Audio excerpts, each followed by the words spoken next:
Okay, let's get into it. Number 10. Apollo 12's lightning strike. Picture it. November 14th, 1969. It's raining at Cape Canaveral. Gray, low clouds, the kind of weather where you'd think twice about mowing the lawn, let alone launching 3 men to the moon on top of the biggest rocket ever built. But the launch window is tight. The president is watching from the stands, and the Saturn V lifts off anyway. 36 seconds later, the sky reaches down and grabs it. Here's the thing about a rocket. It doesn't just sit in the weather. It makes its own. That Saturn V is trailing a column of white-hot ionized exhaust all the way back to the ground, and ionized gas is a beautiful conductor of electricity. So the rocket and its own flame become the tallest lightning rod on planet Earth. A bolt runs straight down that exhaust trail. Then, about 16 seconds later, a second one hits. Inside the command module, the world goes insane. Every warning light on the panel flickers on at once. 3 fuel cells drop offline. The guidance platform, the thing that knows which way is up, tumbles and loses its bearings. And down in Houston, the data streaming back from the spacecraft turns into pure garbage. A wall of nonsense numbers that mean absolutely nothing. Commander Pete Conrad keys the mic, and, to his eternal credit, mostly just says some version of, "I don't know what happened here." The mission is 36 seconds old, and it is already teetering on the edge of an abort. And this is where one of the great moments in the history of keeping calm happens. There's a young flight controller sitting in mission control, 24 years old. His job title is ECOM. He watches the electrical and life support systems. His name is John Aaron, and John Aaron is staring at that same wall of garbage data that everyone else has written off as hopeless. But he's seen it before. A year earlier, during an obscure test that most people had forgotten about, he'd watched the telemetry fail in exactly this weird, specific pattern. And he'd been curious enough to chase down why. He knew that this particular flavor of nonsense came from one specific box on the spacecraft, the signal conditioning equipment. And he knew there was a switch that could reset it. So into the chaos, calmly, he says 4 words that nobody else in the room even understands. Try SCE to aux. The flight director doesn't know what that means. Conrad, up in the spacecraft, doesn't know what that means. But down in the lunar module pilot's seat, Alan Bean happens to remember where that obscure little switch is. He reaches over, he flips it, and instantly, the data comes back to life. The telemetry snaps into focus. The fuel cells come back online. The mission is saved. John Aaron walked away from that day with a nickname that became the highest compliment you can pay an engineer at NASA. They called him a steely-eyed missile man. Apollo 12 went on to the moon and landed within walking distance of an old robotic probe, a pinpoint landing, one of the most precise things anyone had ever done. And it almost ended half a minute after liftoff because the sky decided to say hello. Sometimes the whole mission comes down to one person who was paying attention a year before anyone needed them to. Number 9. Mariner 1 and the missing hyphen. Let's go back a little further. July 22nd, 1962. America wants to be the first nation to fly a spacecraft past another planet. The target is Venus. The spacecraft is Mariner 1, riding an Atlas Agena rocket off the pad at Cape Canaveral. 293 seconds into the flight, a range safety officer presses a button, and Mariner 1 is blown apart and scattered across the Atlantic. Now, why would you deliberately destroy your own $18.5 million spacecraft? Because it had started to swerve. The guidance system had lost its mind, and the rocket was veering off course, heading potentially toward the North Atlantic shipping lanes, or worse, toward land. When a rocket goes rogue like that, you don't get to negotiate. You hit the destruct button, and you take the loss. But here's the part that makes this one legendary. The reason the guidance went haywire wasn't a fried circuit or a bad sensor. It was a single missing mark in a line of handwritten math. Somewhere in the guidance equations, there was supposed to be a tiny horizontal bar drawn over a letter. An overbar, over the symbol r, which stood for the radius. In mathematical notation, that little bar means something very specific. It means, take the smoothed, averaged value of this quantity. Take a breath. Average it out. Don't panic over every little jitter. Someone left the bar off. So instead of averaging, the software took every twitch of raw radar data at face value. When the tracking signal jittered a little, and radar always jitters a little, the guidance system read it as the rocket lurching wildly off course, and it tried to correct. Hard. Which made things worse, which it tried to correct again. The rocket began chasing ghosts, swerving after deviations that weren't even real, until it was genuinely off course and had to be destroyed. The science fiction writer Arthur C. Clarke heard about this and sharpened it into a phrase that stuck forever. He called it the most expensive hyphen in history. And here's the wonderful, nerdy twist. It wasn't a hyphen. NASA's own accounts will tell you, a little wearily, that the famous hyphen never actually existed. The real culprit was that missing overbar. But the most expensive overbar in history doesn't roll off the tongue quite the same way, so the myth won. The good news? There was a backup.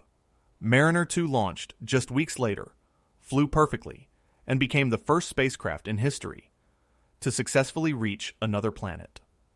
One little mark, left off one letter, in one line of equations.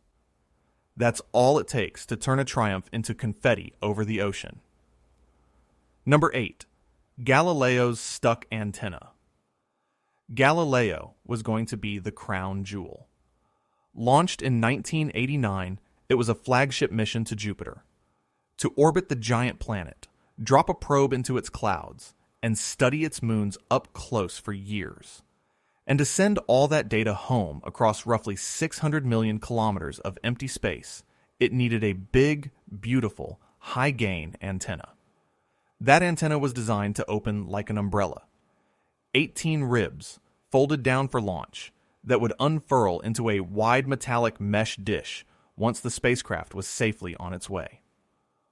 On April 11th, 1991, the command went up to open it, and the umbrella got stuck. It never fully deployed. When engineers pieced it together, they figured that about 3 of those 18 ribs were jammed, held in place by friction. And the reason is almost painfully human. The spacecraft had spent years sitting in storage before launch, delayed by schedule slips, and all that time the ribs were folded down under tension. That long squeeze wore away a thin ceramic coating on some little pins, and when the moment finally came, those pins seized in their sockets and refused to let go. Now here's what that meant. The big antenna could have sent data home at about 134,000 bits per second. That's roughly one black and white image every minute. Not bad for the early 90s, across 500 million kilometers. But with it stuck, Galileo had to fall back on a tiny low-gain antenna, a backup that was never ever meant to carry the full mission. Its data rate was slower by a factor of 10, 100, in some modes more. It was like planning to move house with a moving truck and being handed a bicycle basket. So what did they do? They rewrote the spacecraft. Across all that distance, engineers at the Jet Propulsion Laboratory reprogrammed Galileo's onboard computers to compress data in clever new ways, to lean on its onboard tape recorder, to be ruthlessly efficient about what it sent and how. They squeezed a flagship science mission through that bicycle basket. And in the end, they recovered something like 70% of the original objectives, with, by their own accounting, virtually no loss of the actual science. And here's the beautiful part. It was the crippled Galileo, talking through the wrong antenna, that gave us some of the strongest evidence that there's an ocean of liquid water hiding beneath the ice of Jupiter's moon Europa. One of the most exciting places in the entire solar system to look for life. the umbrella never opened, and it barely mattered, because the people on the ground refused to let it be the end of the story. Number 7. Skylab's torn shield. Before the International Space Station, before Mir, there was Skylab, America's first space station. A converted upper stage of a Saturn rocket, turned into an orbital home where astronauts would live and work for weeks at a time. It launched on May 14th, 1973. It nearly died on the way up. Skylab had a shield wrapped around its main body, a thin barrier that did two jobs at once. It protected against tiny micrometeoroids, and, just as importantly, it acted as a sunshade, keeping the station from baking in the raw sunlight of orbit. But there was a subtle flaw in the design. During the violence of launch, as the station tore up through the thick lower atmosphere, air managed to get underneath that shield. And once the air got under it, it peeled the shield off like wind catching the edge of a tarp. The debris from that ripped-off shield tangled with the station's solar wings, the panels that were supposed to generate its power. One of the two big main wings was torn clean off. The other got jammed, pinned shut by a strap of twisted metal, unable to open. So take stock of what's now in orbit. You've got America's brand new space station, its sunshade gone, its power crippled. And with the sunshade gone, the temperature inside starts to climb. And climb. Past 50 degrees Celsius.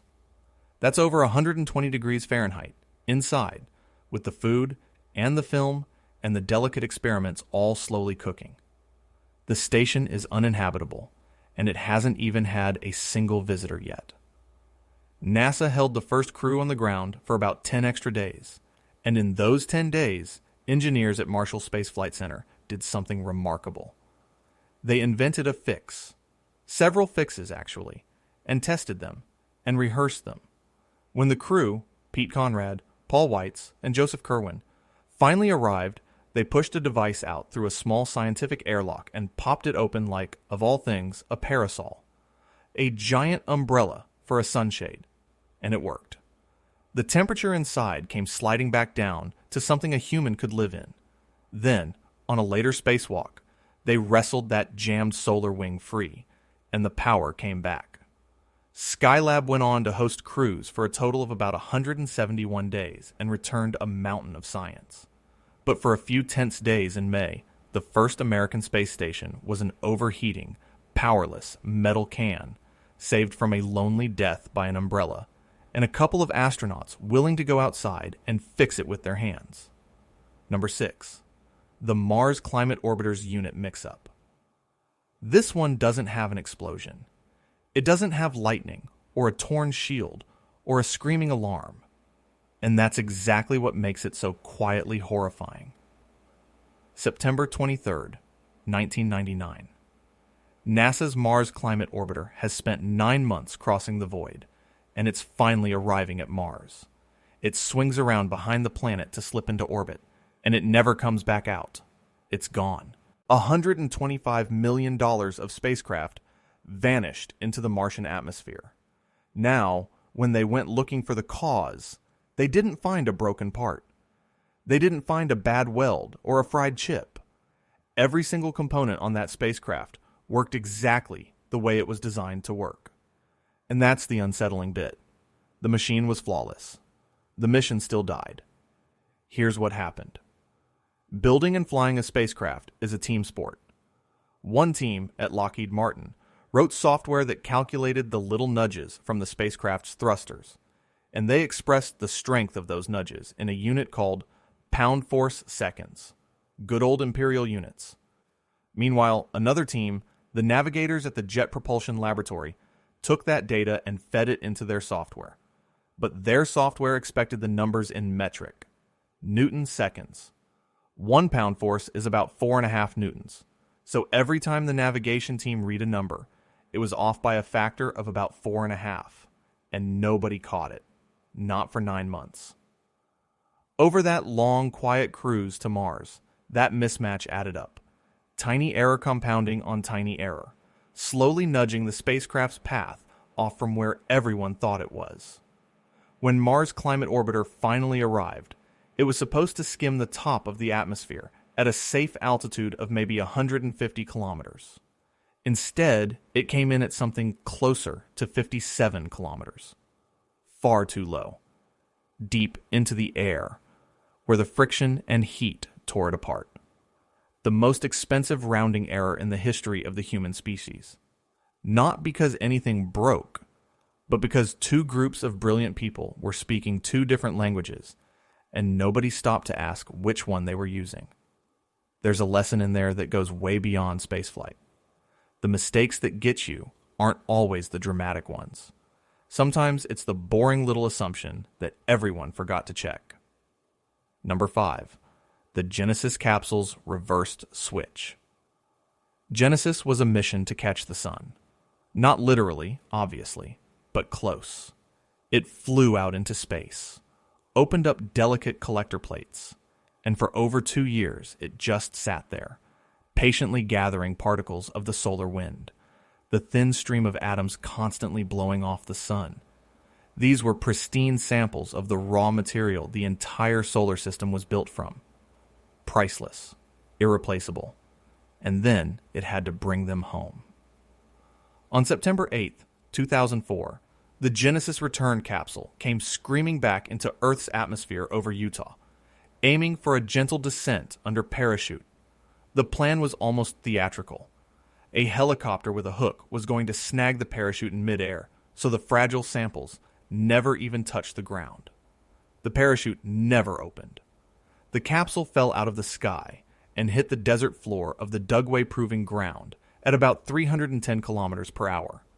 It slammed into the dirt and cracked wide open, its delicate collector plates shattering into the Utah salt. So, why didn't the parachute deploy? The answer is almost too simple to believe. The capsule had a set of little switches whose only job was to detect the crushing deceleration of re-entry.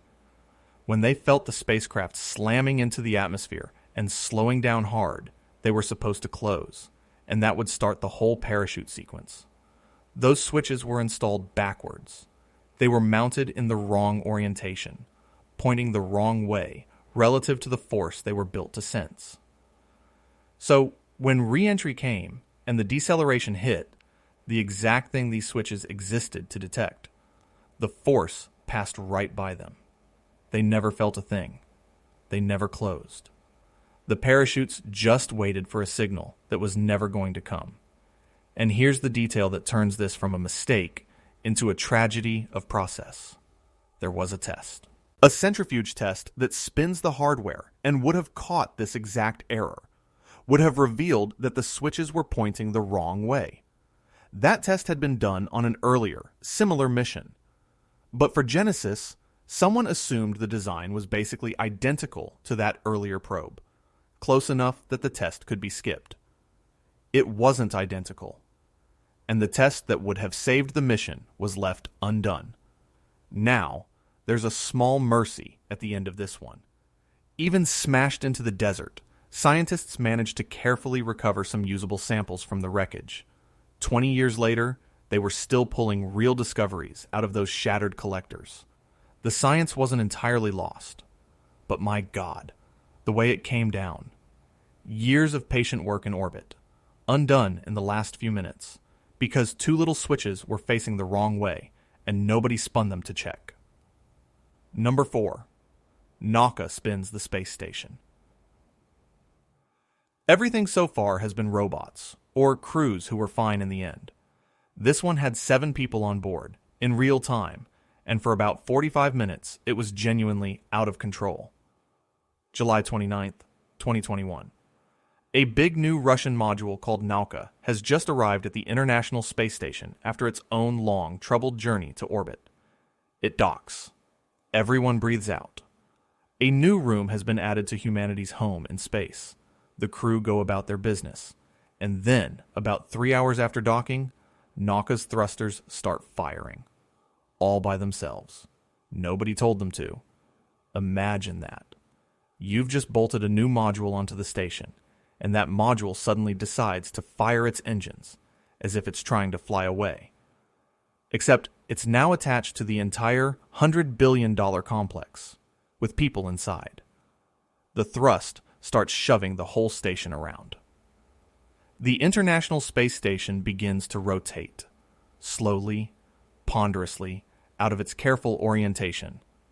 Down in Houston, a flight director named Zebulon Scoville declares a spacecraft emergency, something that almost never happens.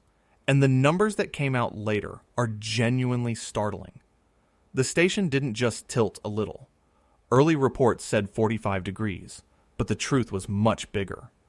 The whole complex rotated about 540 degrees. That's 1.5 complete revolutions. It went all the way over and came to a stop essentially upside down, and then had to do another half rotation to recover. 1.5 somersaults of a structure the size of a football field, with a crew living inside it. To fight it, controllers fired the thrusters on another Russian module, Zvezda, pushing back against Nauka in a slow-motion tug-of-war in orbit. Later, a Progress cargo ship joined in to help stabilize things. And you want to know how the emergency actually ended. Not because the engineers overpowered it. Not because someone found the perfect fix. It ended because Nauka simply ran out of fuel. The runaway module fired and fired until its tanks were dry, and only then did it finally go quiet. The official cause, according to the Russians, was a short-term software failure. A command mistakenly telling the engines to fire. The crew, remarkably, were never in immediate danger of the station coming apart. But there's something deeply unsettling about the idea that the thing that saved the day wasn't human control. It was an empty gas tank. You can do everything right, build in every backup, and still end up watching your home in space slowly cartwheel through orbit, waiting for a malfunction to exhaust itself. Number 3. The Mir Progress collision. Now we get to the one where a spacecraft actually hit a space station, and the crew had to seal a hole in the hull with their own hands while the air leaked out around them. The Russian space station Mir had been in orbit for over a decade by 1997, and it was showing its age. Money was tight, and someone had an idea to save some of it. Normally, when an unmanned Progress cargo ship came to dock, it used an automated system called KURS to guide itself in, but KURS was expensive. So they decided to test whether a cosmonaut could fly the cargo ship in manually instead, using a remote control system, watching through a camera. June 25th, 1997. Cosmonaut Vasily Tsibliev is at the controls, guiding a 7,000-kilogram Progress cargo ship toward Mir by hand. And there's a problem baked into the setup. To run this cost-saving test, they'd turned off the very core system that would normally provide precise range and speed data. So Tsibliev is flying a school bus-sized freighter toward his own home, essentially by eye, without good numbers on how fast it's closing or how far away it is. He can't quite tell. The Progress is coming in too fast, and he can't slow it in time. It misses the docking port. It scrapes across a solar panel on the Spectre module, and then it punches into the module itself, breaching the hull. And now, the worst sound you can hear on a space station. The hiss of your air escaping into vacuum. The pressure alarms go off. The station is leaking. On board are 3 people: Tsibliev, fellow cosmonaut Alexander Lazutkin, and the NASA astronaut Michael Foale. Foale initially heads for the Soyuz capsule, their lifeboat, their ride home if they have to abandon ship. But his crewmates aren't giving up on the station. The wounded module, Spectre, has to be sealed off from the rest of Mir before all the air is gone.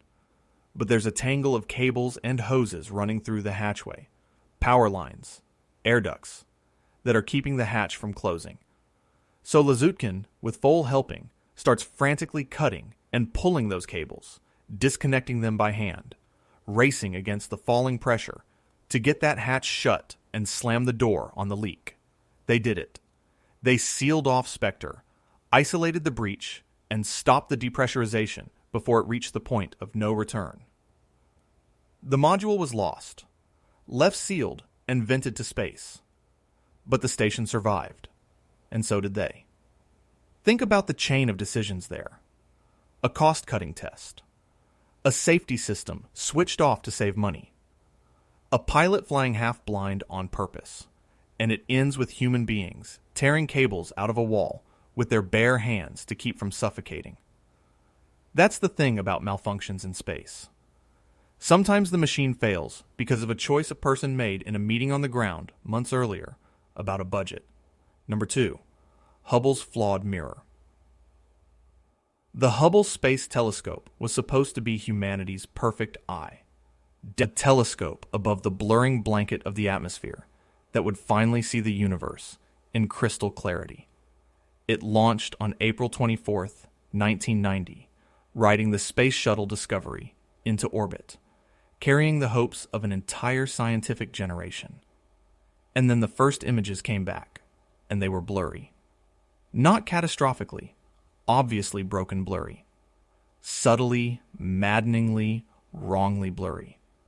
Stars that should have been sharp pinpoints had soft, fuzzy halos around them. Something was deeply wrong with the most expensive telescope ever built, and on June 27, 1990, just 2 months after that triumphant launch, NASA had to stand up in front of the world and admit it. The problem was the main mirror. Hubble's primary mirror is about 2.5 meters across, and it had been ground and polished to an almost unbelievable smoothness. Some of the most precise optical work ever done. There was just one catch. It had been polished to the wrong shape. We're talking about a flaw called spherical aberration, and the amount by which the mirror was wrong is genuinely hard to picture. The edge of the mirror was too flat by about 2.2 microns. That's roughly 1/50th of the width of a single human hair. That's the entire error. And across the vastness of space, that microscopic imperfection was enough to blur the vision of the whole telescope, because the light bouncing off the edge of the mirror focused in a different place than the light off the center. The eye couldn't settle. Everything it looked at came out soft. And how did such a tiny, precise error happen? The company that made the mirror had used a special testing device to check the shape as they polished it. That device was itself slightly misassembled. So they had, in effect, an extremely accurate ruler that was subtly wrong. And they trusted it and polished the mirror to match it perfectly into the wrong shape. It was one of the most precisely manufactured mistakes in history. For 3 years, Hubble was a punchline, a symbol of expensive government failure. But here's why this one lands at number 2, right before the very top, because they fixed it. In December of 1993, the Space Shuttle Endeavour flew up to Hubble on the first servicing mission. And over a series of grueling spacewalks, astronauts, including Story Musgrave and Jeffrey Hoffman, installed a set of corrective optics, a device about the size of a refrigerator packed with small mirrors precisely shaped to cancel out the flaw. Essentially, they gave Hubble a pair of eyeglasses. They also swapped in a new camera with the correction built right into it. And it worked. The next images came down, and the fuzz was gone. The stars were sharp. The universe snapped into focus. The telescope that had been a national embarrassment went on to become perhaps the most beloved scientific instrument ever built, rewriting our understanding of the age of the universe, of black holes, of galaxies at the dawn of time. A flaw, 1/50th. The width of a hair nearly ended it, and human beings flew up there and fixed it with their hands. That's the whole story of spaceflight in one telescope. We make the tiniest, most human mistakes, and then we do the most extraordinary things to put them right. Number 1. Apollo 13's oxygen tank explosion. You knew where this was going. April 11th, 1970. Apollo 13 launches, carrying Jim Lovell, Jack Swigert, and Fred Hayes toward the moon. For 2 days, everything is smooth. Almost boring. The mission is going so well that people back on Earth have half stopped paying attention. Landing on the moon, it seemed, had already become routine. Then, about 55 hours in, roughly 320,000 kilometers from home, Mission Control asks the crew to do a small piece of housekeeping: stir the oxygen tanks. It's a routine thing.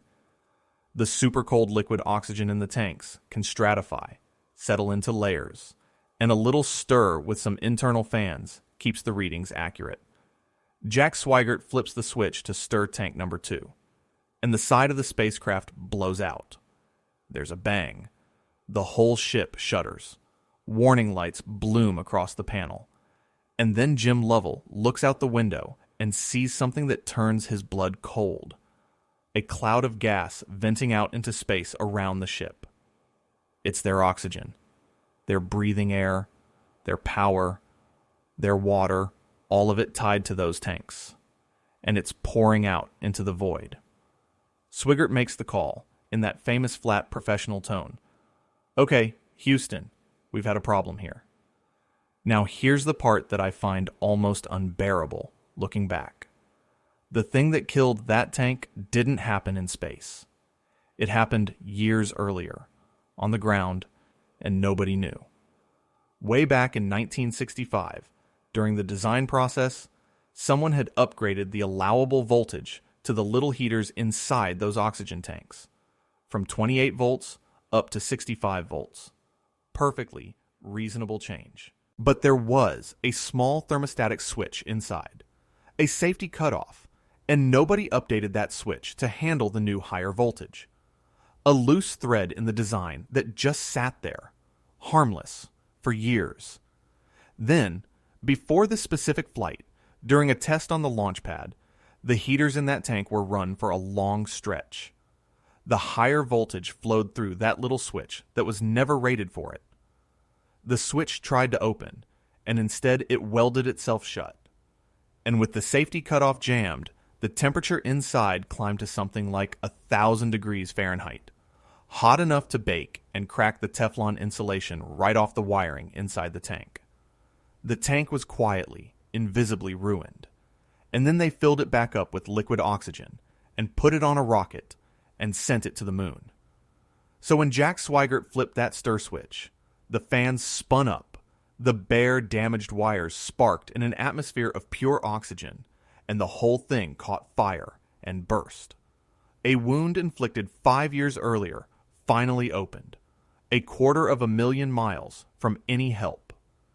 And what happened next is why this is number 1. Because the malfunction is not actually the story. The response is the story. The moon landing was gone. Everyone knew that within minutes. Now it was just about getting 3 men home alive, and the odds were not good. So Mission Control and the crew improvised, one of the greatest feats of problem-solving our species has ever pulled off. They shut down the dying command module to save its last scraps of power for re-entry, and they moved the crew into the lunar module, the little lander, built to hold 2 men for a couple of days, and used it as a lifeboat for 3 men over 4 days. They swung around the far side of the moon to slingshot home. They rationed water down to almost nothing. When carbon dioxide started building up to poisonous levels, because the lander's air scrubbers were the wrong shape for the command module's spare filters, engineers on the ground famously figured out how to build an adapter out of nothing but the things the astronauts had on board. A plastic bag, some cardboard, a sock, and duct tape. They radioed up the instructions, and the crew built it, and it worked. 4 days after that bang, a scorched, freezing, exhausted crew splashed down safely in the Pacific Ocean. Every one of them came home. And this is where I want to leave you, because Apollo 13 is really about something bigger than a broken tank. Space does not care about us. It is vast and cold and utterly indifferent, and it is full of ways to kill you that come down to a welded switch, or a missing overbar, or a pair of backward sensors. Tiny, mundane human errors, magnified by an unforgiving void into life and death.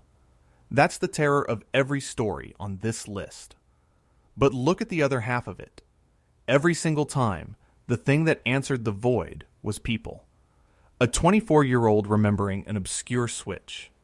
Engineers rewriting a spacecraft across 500 million kilometers. A crew cutting cables by hand to hold back the vacuum. Astronauts giving a blind telescope a pair of glasses. A room full of exhausted people building a life-saving box out of a sock and some tape. The universe keeps finding new ways for our machines to fail. And we keep finding new ways to refuse to let that be the end. Maybe that's the real reason we belong out there. Not because we don't make mistakes, but because of what we do the moment after we make them. Thank you for watching and sticking till the end. We've got plenty more videos coming in the future. Hit that subscribe button so you don't miss them. See you in the next one.